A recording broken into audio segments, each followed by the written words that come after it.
Bakit ba ganito? Hindi ko na maunawaan. Ang bawat tintig ng puso puno ng puwang. Paulit-ulit na tinatanong, wala namang matinong sagot.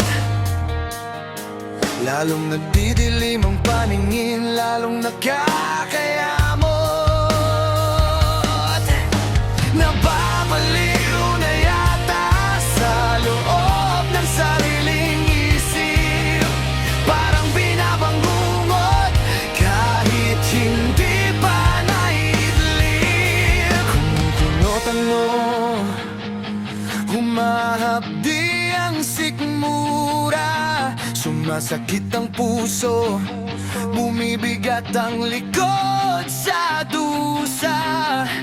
Tamad na tamad ang katawang, gusto na lang humimlay.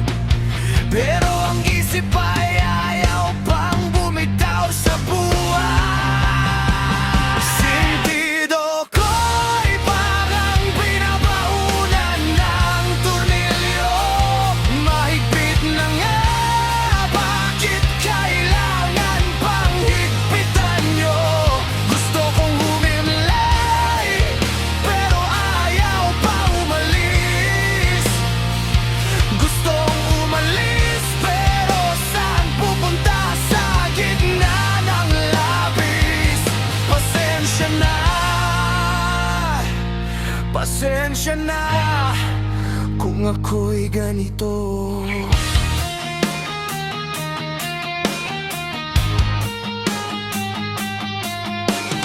Kahit anong isiping yamot, kahit anong inis, sa responsibilidad na paulit-ulit hindi makaalis.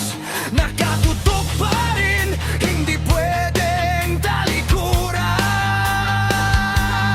Kahit ang mundong ito ay gusto ko nang iwanan. Gusto ko nang mawala, pero ayaw kong mangiwan. Isang malaking bakit ang tanging nananatili sa isipan. Saan pupunta? Saan tatakbo? Kung ang kulungan ko ay ang sariling anino.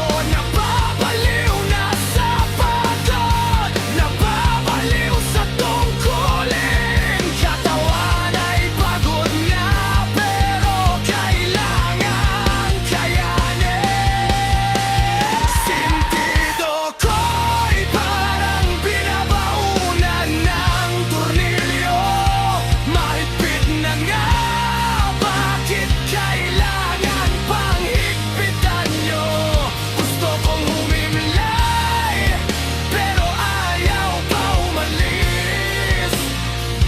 Gustong umalis, pero saan pupunta? Sa gitna ng labis.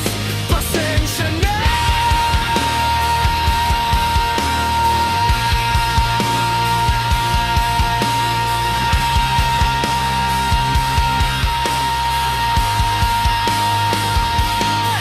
Gusto ko nang humimlay, pero nandito pa. Gusto ko nang lumisan, pero saan pupunta? Nakatutok pa rin sa responsibilidad. Pasensya